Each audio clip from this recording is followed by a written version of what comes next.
And hi, we're back, and we're at the pause screen, part 2, as I said, and I'd end up here. And before we continue, let me take a quick look at the gamepad. Bop, ba da da da ba bop, ba da da ba bop, ba da da ba ba da da da. The show image. We'll go X here. And text history, select, and return, and go right here, so X.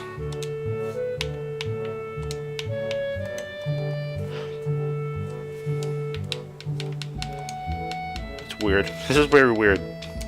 Moving on with gamepad. Okay, but text history. Let's select here. Select advanced.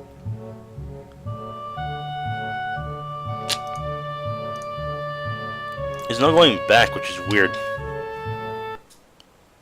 Oh god, what did I do? Oh, it went back. Okay, that's actually neat. Let's just go back to it. Okay, the gate was far too pompous for what it was. In fact, well, it was the old text. It's like, you don't know this before. In fact, the gate in general seems to do that, but this one especially so.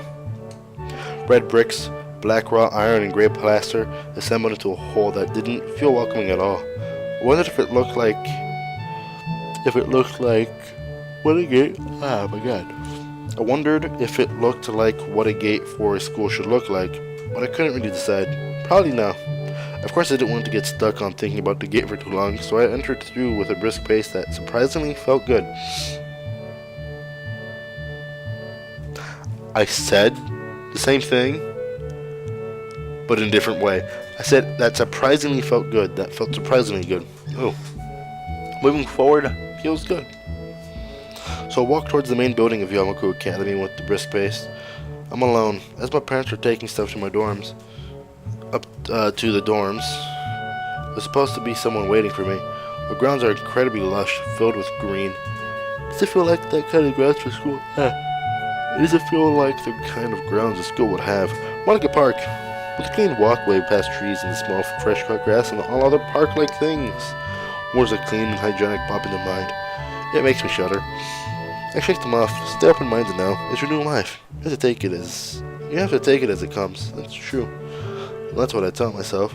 A few big buildings loom behind the leafy canopies, too big and too many for just a school. Everything seems off. It's different from what I thought I knew about schools. It's uncanny valley. Even though I was told this about my new school, in the back of my head, it doesn't feel like one. What did it feeling? I gotta keep yawning. Ain't that? Wonder if the feeling is real or caused by expectations of a school for the disabled. Speaking of that, I don't see anyone else here. It's kind of eerie. They're all in classes, fam.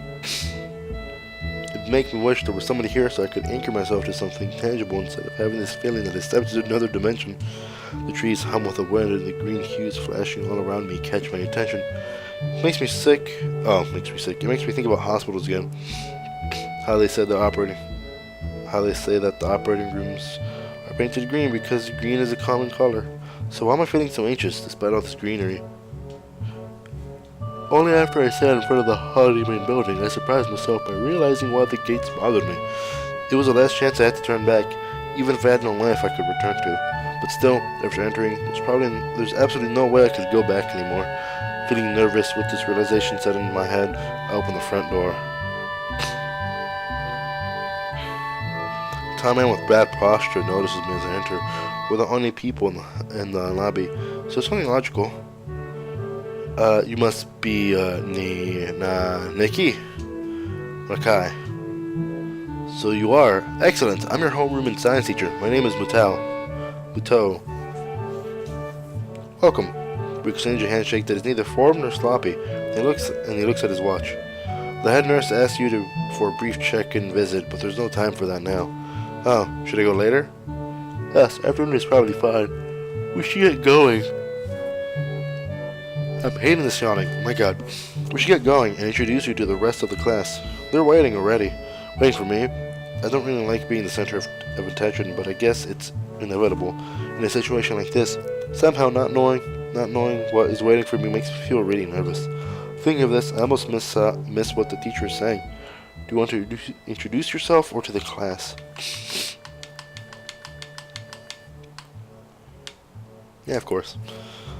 Yeah, sure. I mean, isn't that normal? Of course, but not everyone likes to be the center of attention. I'm probably one of those people, but I guess I should be the one to give them the first impression of myself. Right, but it's no problem. Let's go then. My heart is pounding in my chest and it keeps me thinking about my conditions as I follow the teacher up the stairs. Third door down, the third floor corridor is marked. I'm gonna murder someone because I keep having these yawns. The third floor corridor is marked as a classroom for the class 3-3. Mito opens the door and enters. Good morning, everyone. Sorry I'm late again. I hesitate for a split second at the door, freezing on the spot. Get a grip. This is a big step. I know that, but there isn't any point to worrying so much about it. At least not this soon. And you're about to see the options for the waifus. For the waifus. So, let me pull out. She's the one we're going for. None of these other ones are, like, really that important. She, like, talks to you once, I think. Spoilers. I won't say what route, but she just talks to you once, I think.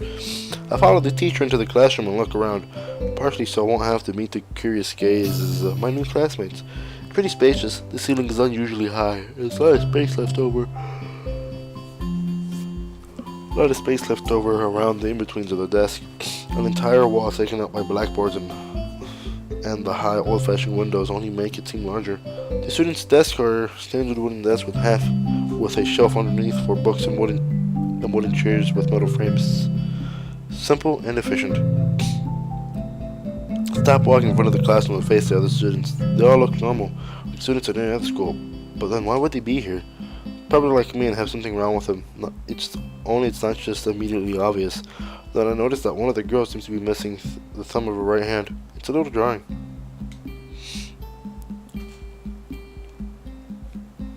Despite the natural tendency to listen when someone's talking about you, I tune out the teacher's speech halfway through while he introduces me to the class. I notice a flash of dark hair and see that someone is looking at me, a girl with really long straight hair. That is pretty eye-catching. As she sees me looking back at her, she covers her face with her hand as if it makes her invisible. There's one boy with a cane leaning against the lockers at the rear of the class. It's weird seeing someone so young with a cane. Another girl seems to be making weird hand motions. Sign language? She peers at me over the rims of her glasses, then goes back to whatever she's doing. She's kinda cute. So is a tree-looking girl with pink hair sitting next to her. She's really hard to miss. I don't know how I didn't notice her the moment I walked in. Please, welcome our newest classmate. He claps his hands and so does everyone else, except one girl in the first row, who has only one hand. I cringe a little, but hide it by bowing in thanks for this applause I did not deserve. A collective silence tells me that I should open my mouth now. So, I'm Hisao Nakai, and after that, my hobbies are reading and soccer. I hope to get along with everyone even though I'm a new student. And after that, I'm being so boring that it's exactly like every self-introduction ever. He is not wrong. I should say something more exciting. I end up saying nothing and the teacher picks up from there. Everyone seems to be satisfied with what little I said, though a few girls are whispering to each other, throwing glances at me. It could have gone worse. I listen to the teacher as he drones about getting along while letting my gaze sweep across the classroom. Everyone seems to be listening to him intently, and when he's done, they clap their hands again, which feels like a weird thing to do. The first row girl claps on this round with one hand against her other wrist that ends in a bandage dumped. Makes me feel a little bad. Okay, I think I know who he's talking about. We're going to be doing some group work today, so that'll give you a chance to talk with everyone. Is that okay with you? Yeah, it's fine with me. That's good. Give me a sec, I'm kind of yawning. And when I'm not. Jesus. That's good. You can work with Hakamichi. She's the class representative. She can explain anything you might want to know. And who else would be able to do that better, right? How could I know? The teacher passes out today's assignments and announces that we'll be working in groups of 3. It's me that I know. I don't know who Hakamichi is. Slow, the teacher seems to catch my helpless expression. Alright, Hakamichi is right here. Shizune Hakamichi. Hey, that's not the right person. As he calls her name, the cute, bubbly-looking girl with bright green hair and gold eyes waves her hands at me. I take a seat next to her by the window.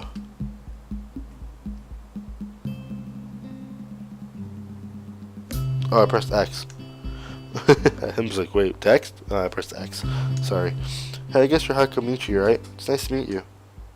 Ha ha ha. Well, I'm caught off guard by her laughter. It's nice to meet you too. But I'm not Hakamichi, I'm Misha. This is Hakamichi. She-chan. Giggling, Misha points to the girl next to her, the one I saw using sign language before. It looks like she's been staring at me this whole time. She nods once, nonchalantly to show that she acknowledges my presence. Only barely. She has short yet carefully kneaded brushed hair, a pair of oval-shaped glasses balanced on the tip of the dainty nose, and dark blue eyes that seem to alternate every few seconds between analytical and slightly bored. It's nice to meet you. She immediately looks at Misha, who smiles and makes a few quick gestures with her hands. Hakamichi nods and makes a few gestures around. I started to wonder if the teacher was messing with me, saying, "You'll be able to talk to people, and who better to explain things to you?" Lol. I can see why you're a little confused, right? Right. But I understand why would you think I was Shi-chan. Shi-chan is deaf, so I'm the person who translates things back and forth for her. I'm like an interpreter. She says it's nice to meet you too.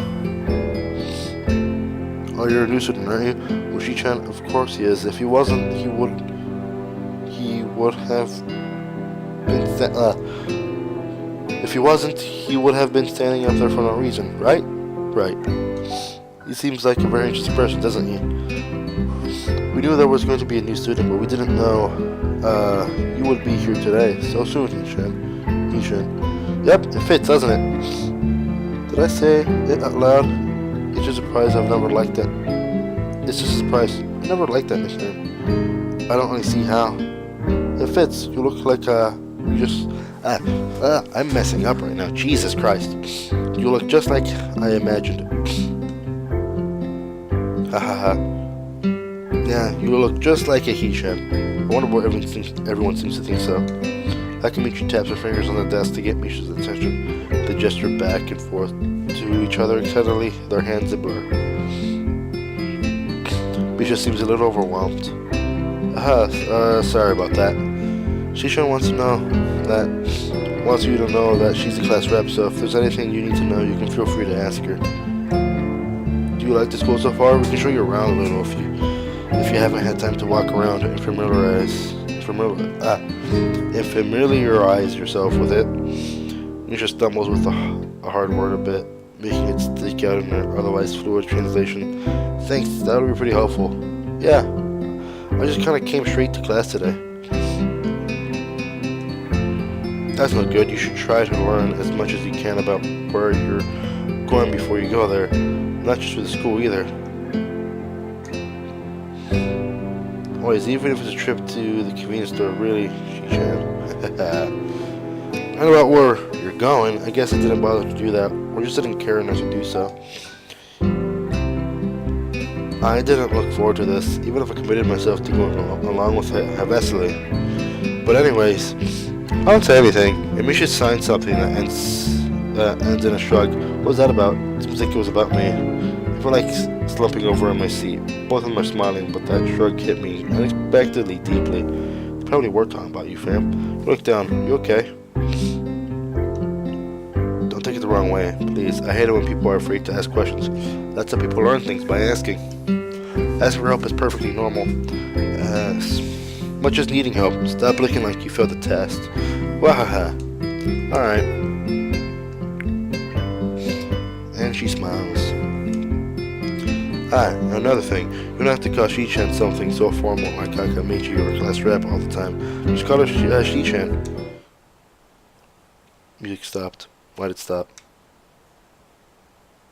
Sorry? Okay, maybe that's too casual. Maybe Shizune would be more appropriate. Yep, Juzune is fine. Okay, well, okay, that'll be a lot easier for me. I feel a little more at ease. Both of them seem so friendly, so I feel like an idiot for being so apprehensive earlier, especially about Suzune, who I assumed would be all business. Well, she seems like that, just less so, I guess. Huh. Alright, we haven't even touched the assignment. We should start work now, or Shichon would get mad. Summer's also come along, so we should start now if we want to finish it before the end of class. Well, that too. Juzune glares at the two of us impatiently. I don't need to know sign language to understand that. Okay, I get the message. After class, we can take a walk around the grounds together. It's a nice day today, okay? The assignment is actually very challenging to get through, combining aspects of being both difficult and unnecessarily long. Still, we finished it a few minutes earlier than anyone else in the class, despite our late start. Shizune and Misha are really capable. They're quite different, though the class rep is as calm and professional as she looks, but Misha is a lot more playful and girlish, not to mention a little more easily distracted. To be honest, the two of them did most of the work. I feel guilty about that. The clock tower bell rings, signaling the end of the period. Time for lunch. Without knowing what else to do, I follow Misha, who is beckoning me into the hallway and down the stairs. We descend even below the lobby where I meet Mito down the bottom floor. Just like everyone in the classroom, the cafeteria seems too spacious and oddly modern in contrast to the classic exterior.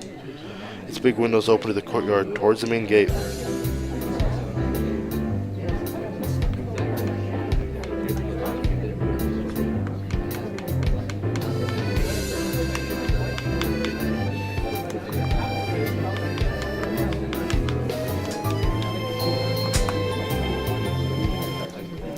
And wow, okay, that talking though.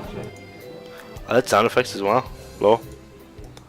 Okay, so that is part 2 of Katawa Shoujo.